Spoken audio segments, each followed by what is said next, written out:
system. That's all. This is what I wanted. Okay. గాలి వినోద్ కుమార్ గారు, law college మాజీ principal, legal గా ఏమైనా ఆప్షన్స్ ఉన్నాయా? అంటే నేను ఒకటి చెప్పాల్సుకున్నా. మొదటి నుండి కూడా గ్రూప్ 1 వచ్చినప్పుడు కూడా ఇదే ఆర్గ్యుమెంట్ చేశాను, ఇప్పుడు కూడా అదే ఆర్గ్యుమెంట్ చేస్తున్నాను. గ్రూప్ 1 అప్పుడు కూడా ఆయన 55 జీవో కాకుండా 29 జీవో తేవడం వల్ల జరిగిన నష్టం కూడా సేమ్ పద్ధతిలో ఆయన ఇప్పుడు లోకల్ బాడీ ఎన్నికల్లో కూడా అదే చేశాడు. సో ఆ రిజర్వేషన్స్ వాళ్ళని ఓపెన్ కేటగిరీలోకి రానియకుండా అడ్డుకున్నాడు అక్కడ. ఇక్కడ కూడా రిజర్వేషన్ బీసీలకు ఎక్కువ పర్సెంట్ రానియకుండా ఇవాళ అడ్డుకోగలిగి ఆ రొటేషన్ సిస్టమ్ లో ఇవాళ ఓపెన్ కేటగిరీ స్థానాలనే పెంచుకోగలిగాడు. సో అక్కడ గ్రూప్ 1 లో పెంచుకున్నాడు, ఇక్కడ కూడా పెంచుకున్నాడు ఆయన. నేను మొదటి నుండి చెప్తున్నాను, రేవంత్ రెడ్డి ఒక కపటదారి. ఆయన ఇవాళ పార్టీ పరంగా 42% ఇవ్వాలంటే ఎంపీ సీట్లలో ఇవ్వచ్చు, ఎమ్మెల్యే సీట్లలో ఇవ్వచ్చు, బడ్జెట్లో ఇవ్వచ్చు, కార్పొరేషన్ చైర్మన్లలో ఇవ్వచ్చు, నామినేటెడ్ పోస్టులలో ఇవ్వచ్చు. కానీ ఇవేమి ఇవ్వకుండా చివరికి ఉపరాష్ట్రపతి పోటీలో కూడా జస్టిస్ ఈశ్వరయ్య లాంటి వాళ్ళు ఉన్నప్పటికీ కూడా బీసీ ఉద్యమం ఇంత బలంగా నడుపుతున్నప్పటికీ కూడా ఆయన ఇచ్చిన పదవులు, నిన్నగాక మొన్న ఇచ్చిన పదవులు కూడా ఎవరికి ఇచ్చిందో మనకు అర్థమవుతుంది. సో కాబట్టి ఎక్కడా కూడా కాంగ్రెస్ పార్టీలో రేవంత్ రెడ్డి గాని, రాహుల్ గాంధీ గాని చిత్తశుద్ధి లేదు అనడానికి ఇంతకంటే గొప్ప నిదర్శనం లేదు. సో కాబట్టి ఇవాళ బీసీలు చేయాల్సింది ఒకటి ప్రధానంగా ఏంటంటే, బీసీలకంటూ ఒక బలమైన రాజకీయ పార్టీ. నేను మొదటి నుండి చెప్తున్నా, ఇవాళ కూడా చెప్తా, భవిష్యత్తులో కూడా చెప్తా. బీసీలు 52% ఉన్న వాళ్ళు అగ్రవర్ణాల మీద, మైనార్టీల మీద ఆధారపడి టికెట్ల కోసం అడుగుడేంది, వాళ్ళను బతిమలాడేంది, వాళ్ళ టికెట్లు ఇస్తే మనం గెలుసుడేంది, మనం ఎందుకు రాజకీయ పార్టీ నిర్మాణం చేయడం లేదు, మనం ఎందుకు రాజకీయ నిర్ణయం చేయడం లేదు, మనం ఎందుకు మన ఓటును మన వాళ్ళకి వేసుకునే విధంగా ప్రయత్నం చేయడం లేదు. ఈ అంశాలను ఎక్కడ కూడా బీసీ సంఘాలు మాట్లాడడం లేదు. బీసీ సంఘాలు మాట్లాడాలి.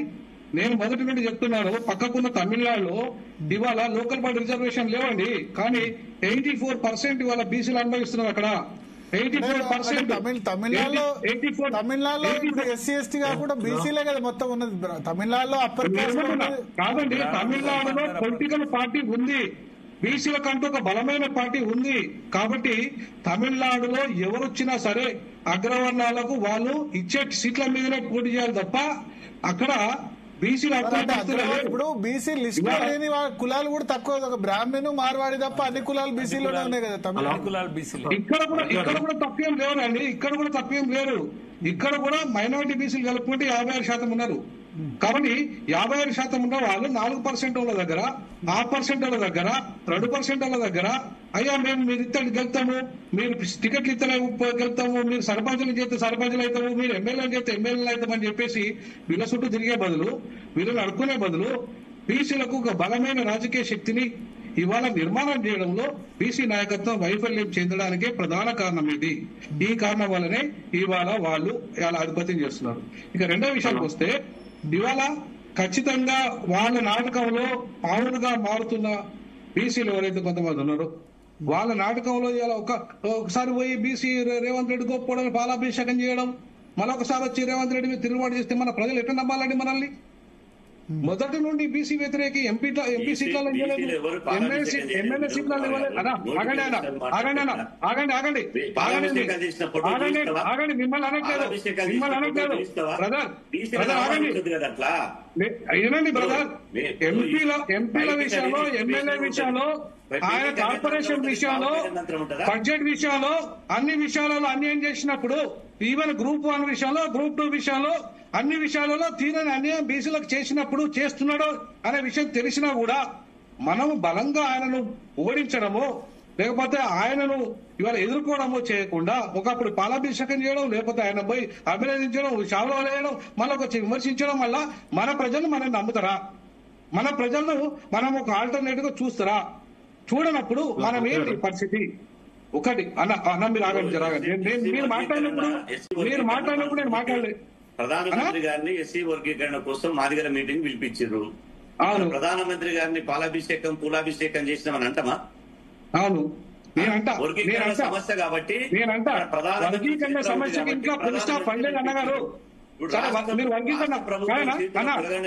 అసెంబ్లీలో చట్టం చేశారు కాబట్టి ప్రభుత్వంతో పని తీసుకోవడంలో భాగంగా ప్రభుత్వంతో సంప్రదింపులు జరుపుతారు. అంబేద్కర్ గారు ఉద్యమే చేసిండు, సంప్రదింపు చేసిండు, దౌత్యమే చేసిండు, పోరాటమే చేసిండు. మానీయుల చరిత్ర మీకు తెలియదా? మనకు వచ్చిన బీసీలకు ఏం తెలివి లేదు, బీసీలకు ఏం సోయి లేదు అన్నట్టు. బీసీలకు సోయి లేదు అనట్లేదు, బీసీలకు తెలివి లేదు అనట్లేదు. ఎవరన్నారు మాట? అంబేద్కర్ మాత్రమే మీకు నేను చెప్తున్నాండి, పూలే అంబేద్కర్ చరిత్ర చదవండి, తెలుస్తుంది.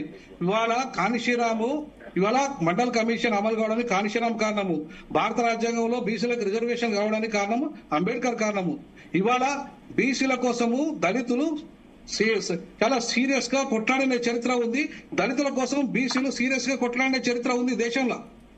మరి అది గమనించాలి కదా, అది గమనించాల్సిన అవసరం ఉంది కదా ఇవాళ బీసీలు కూడా. నేనేమంటున్నానంటే ఇవాళ లోకల్ బాడీ ఎన్నికల్లో తీరని అన్యాయం జరుగుతుందనే విషయాన్ని మేము మొదటి నుండి చెప్తున్నాము, ఇవాళ కూడా చెప్తాము, రేపు భవిష్యత్తులో కూడా చెప్తాం. ఎందుకంటున్నా ఈ మాట అంటే, మనకంటూ ఒక రాజకీయ పార్టీ ఉంటే మనం ఖచ్చితంగా వాళ్ళని ఓడిస్తాము. మనం బీసీలకు 50 కాదు 70% ఇవ్వగలుగుతాం. మనం వాళ్ళు ఇస్తారా సీట్లు? ఇవ్వరు. కనీసం మన జనాభా ప్రకారం కూడా ఇవ్వరు. లోకల్ బాడీలో ఇవ్వలేని వాళ్ళు ఎమ్మెల్యేలు ఇస్తారా, ఎంపీలు ఇస్తారా? ఇచ్చిందా మొన్న లోకల్ అన్నగారు మాట్లాడిందండి. నేను మాట్లాడుతుంటే మధ్యలో మీరు రాక, నేను రాలే, మీరు మాట్లాడుతుంటే నేను రాలే, దయచేసి ఆగండి. చరణ్ గారు చరణ్ గారు ఆగండి. ఇంకొకటి వర్గీకరణ విషయంలో అన్నగారు లేవనెత్తారు, కరెక్టే. వర్గీకరణ విషయంలో 5 జడ్జిలు 2004లో మీ రాష్ట్రాలకు అధికారం లేదని చెప్పారు. మళ్ళీ 7 జడ్జిలు 2024లో రాష్ట్రాలకు అధికారం ఇచ్చారు, ఉన్నదని చెప్పారు. మరి 92లో 50% సీలింగ్ పెట్టిన జడ్జిలని ఇవాళ ఓవర్ రూల్ చేయాల్సిన అవసరం లేదా? ఆ దిశగా మనం ఈ 50% రాజ్యాంగంలో ఎక్కడ లేనప్పుడు మీరెవరు పెట్టడానికి అని చెప్పేసి మళ్ళీ తిరిగి అదే కాన్స్టిట్యూషన్ బెంచ్ 11 మంది బెంచ్లు కనుక ఏర్పాటు చేయగలిగితే ఆ సమస్య అడ్రస్ జరిగేది కదా. 50% సీలింగ్ ఒకసారి ఎత్తేసిన తర్వాత ఆయా రాష్ట్ర ప్రభుత్వాలు ఆయా జనాభా ప్రాతిపదికన వాళ్ళకు రిజర్వేషన్లు మ్యాండేటరీగా కల్పించేది కదా. లోకల్ బాడీలా ఖచ్చితంగా అధికారం ఉంది కదా. మరి 50% సీలింగ్ ఉన్నంత కాలము ఇవాళ వీళ్ళు కోర్టులు జోక్యం చేసుకుంటున్నాయి. కోర్టులు జోక్యం చేసుకొని కోర్టులకు ఇవాళ అధికారం లేదు. యాక్చువల్ గా 50% సీలింగ్ పెట్టే అధికారం కోర్టులకు లేదు. ఇవాళ విద్యా ఉద్యోగ రంగాల ప్రతిభ పేరుతో ఆ ప్రతిభ అనేది రాజకీయాల్లో అవసరం లేని పదము. రాజకీయాల్లో ఏమవసరం అండి? ప్రతిభతో ఏం పని? రాజకీయాలలో ప్రతిభ ఏమైనా ఉందా? ఎక్కడన్నా ప్రతిభావంతులే రాజకీయాల్లో పోతున్నారా? మరి అట్లాంటప్పుడు లోకల్ బాడీలో కూడా ప్రతిభ పేరుతో ఎట్లా అడ్డుకుంటుంది కోర్టు? అడ్డుకుంటే మనం ఎట్లా ఊకుంటాము? మనం ఎందుకు ఊకోవాలి? కోర్టులు ఇలా హైకోర్టు సుప్రీంకోర్టు అడ్డుకుంటే తిరిగి ఇదే బీజేపీ మనము రాజ్యసభ మెంబర్ గా ఉన్న ఆర్ కృష్ణ మొదటి నుండి కూడా బీసీ ఉద్యమం చేస్తున్నాడు. ఖచ్చితంగా ప్రధానమంత్రిని నిలదీసి మీరు 11 బెంచెస్ తీర్పు వచ్చే విధంగా 11 బెంచెస్ అపాయింట్ చేయండి అని చెప్పి మనం ఎందుకు అడగట్లేదు? 50% సీలింగ్ కోసము మీరు అమెండ్మెంట్ చేయండి, పార్లమెంట్ లో ఆ తీర్పును అమెండ్ చేయండి అని చెప్పేసి మనం ఎందుకు డిమాండ్ చేయడం లేదు? మనం ఎందుకు ఇవాళ పార్లమెంట్ మీద ఒత్తిడి చేయడం లేదు? ఇవాళ 50% సీలింగ్ ఎత్తేసే అధికారం ఇద్దరికి ఉంది. ఒకటి పార్లమెంటు ఆ తీర్పును అమెండ్మెంట్ చేయొచ్చు, రెండవది 11 మంది జడ్జిల చేత ఆ తీర్పును ఓవర్ రూల్ చేయొచ్చు. అది అయితే ఖచ్చితంగా 50% ఎత్తేస్తే అప్పుడు రాష్ట్ర ప్రభుత్వాలు లోకల్ బాడీలలో జనాభా దామాష పద్ధతిలో రిజర్వేషన్లు మ్యాండేటరీగా పెట్టే చట్టం వస్తుంది. ఆ చట్టము చెల్లుబాటు అవుతుంది. చెల్లుబాటైన తర్వాత కోర్టులు కొట్టేయడానికి వీలు ఉండదు. మరి ఆ పరిస్థితి ఆ రకంగా ఉద్యమ కార్యాచరణ ఉండాలన్నా మనం డైరెక్ట్ గా 9th షెడ్యూల్ వైపు పోవాలా? డైరెక్ట్ 9th షెడ్యూల్ ఎప్పుడు వస్తుంది? 9th షెడ్యూల్ చట్టం పార్లమెంట్ లో వచ్చిన తర్వాత దాన్ని పరిరక్షించుకోవడానికి 9th షెడ్యూల్ అనేది రావాలి. అంతేగాని చట్టమే రాలేదు. మనకు చట్టం వచ్చే విధానాని కోసమే మనం కొట్లాడడం లేదు. 9th షెడ్యూల్ అంటే ఇవాళ 2007 తర్వాత ఐఆర్ కోయిల జడ్జిమెంట్ వచ్చింది. ఐఆర్ కోయిల జడ్జిమెంట్ ఏం చెప్పింది? మేము 9th షెడ్యూల్ అంశాలను కూడా మేము ఖచ్చితంగా రివ్యూ చేస్తామని సుప్రీంకోర్టు చెప్పింది. ఇదే 9 మంది జడ్జెస్ చెప్పినప్పుడు రేపు మనం ఒకవేళ ఈ చట్టం వస్తే ఈ చట్టం రావాలంటే దేశమంతా కులగణన జరగాలి. దేశవ్యాప్తంగా మొత్తం కులగణన జరిగిన తర్వాతనే దేశవ్యాప్తంగా చట్టం వస్తుంది. లేదంటే మన తెలంగాణకు పరిమితం కావాలంటే ఈ 9 మంది జడ్జీల తీర్పు ఏదైతే అడ్డం ఉందో దాన్ని ఎత్తేపించే విధంగా, అట్లాగే మిగతా రాష్ట్రాల్లో కూడా 8 రాష్ట్రాలలో కూడా ఇవాళ 50% సీలింగ్ అనే అంశం మీదనే లోకల్ బాడీ ఎన్నికలు ఆగిపోయినాయి. లోకల్ బాడీలో 50% రిజర్వేషన్స్ దాటదని చెప్పడం వల్లనే బీసీలకు అన్యాయం జరుగుతుంది. మన పరిస్థితులలో ఇవాళ మనం చేయాల్సిన పని ఏంది? 50% సీలింగ్ ఎత్తేసే దిశగా 9 మంది జడ్జిల బెంచ్ ను ఓవరాల్ చూసే విధంగా 11 మంది జడ్జిల బెంచ్ కోసం మనం కొట్లాడినప్పుడు ఖచ్చితంగా మనకు న్యాయం జరుగుతుంది.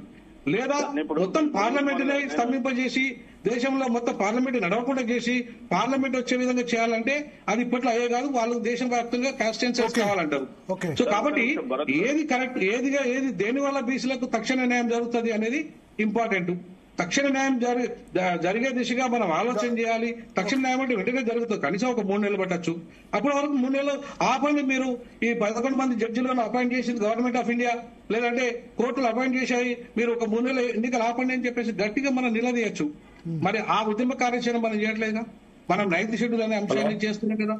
9th షెడ్యూల్ అనేది అంశం ఇప్పుడు ప్రస్తుతమా, ఇప్పుడు అవసరమా, చట్టం వచ్చినాక అవసరమా? సో కాబట్టి ఏదైనా సరే ఉద్యమ ఈవెన్ మీరు మందకృష్ణ మాదిగ గారు కూడా నేను అదే చెప్పడం జరిగింది. అన్నగారు పార్లమెంట్ లో చట్ట సవరణ మీరు 30 ఏళ్ళు ఇవాళ బాధితులకు అన్యాయం జరుగుతుంది, వాస్తవము ప్రపంచం అంతా ఒప్పుకుంటుంది, కానీ చట్టం రాదన్నగారు. ఎందుకంటే 2/3 మెజార్టీ లోక్సభలో ఉండాలి, 2/3 మెజార్టీ రాజ్యసభలో ఉండాలి, 50% రాష్ట్రాలలో అసెంబ్లీ తీర్మానం జరగాలి. ఇది అయ్యే పని కాదు, ఇది కోర్టుల ద్వారా మాత్రమే అవుతుందని చెప్పేసిన తర్వాత ఇంప్లీడ్ అయ్యారు. ఇంప్లీడ్ అయిన తర్వాత ఆ కేసులో, పంజాబ్ కేసులో ఇంప్లీడ్ అయిన తర్వాతనే జడ్జిమెంట్ అనుకూలంగా వచ్చింది. మనం కూడా ఇంప్లీడ్ కావాలి కదా. మనం కూడా ఇంప్లీడ్ అయ్యి మనము వివిధ సంఘాలుగా అట్లాగే పార్టీలుగా ఇంప్లీడ్ అయి ఇవాళ కేంద్ర ప్రభుత్వం మెడలు వంచడము, అట్లాగే న్యాయ వ్యవస్థ మెడలు వంచడము, మనకు అనుకూలమైన తీర్పు తెప్పించుకోవడము, మనకు న్యాయం జరిగే విధంగా చట్టం లోకల్లో తెప్పించుకోవడం, ఇది కదా మనం చేయాల్సిన తక్షణ కర్తవ్యం. ఆ దిశగా ఎందుకు ఆలోచన చేయకూడదు? బీసీ సంఘాలు పోరాటం అన్నా మీరు చూస్తున్నారు, రోజు అదే దిశగా పోరాటం చేస్తున్నాం అన్నా. రోజు పార్లమెంటులో రాజ్యాంగ సవరణ చేయాలి, లేదు అంటే ఈ 5 బెంచ్ గలటువంటి సుప్రీం 9 మంది 11 మంది ఫుల్ బెంచ్ వెళ్ళాలి. దానికి కేంద్ర ప్రభుత్వం అనుకుంటే చిరంజీవి గారు గాలి వినోద్ కుమార్ గారు చెప్పిన ఆప్షన్ అఖిల పక్షాన్ని తీసుకుని పోవాలి. పార్లమెంట్ ను డిసెంబర్ మొదటి వారం నుంచి పార్లమెంట్ నడుస్తుంది కాబట్టి పార్లమెంట్ చేయాలి. బీహార్ ఎన్నికలు అయిపోయినాయి కాబట్టి ఇండియా కూటమి నుంచి 240 ఆ పార్లమెంటు సభ్యుల ద్వారా ఒత్తిడి తీసుకొచ్చి పార్లమెంట్ ను స్తంభింపజేయాలి. ఇటు రాష్ట్రము అటు కేంద్రం అనుకుంటే తప్ప బీసీలకు రిజర్వేషన్ రావు.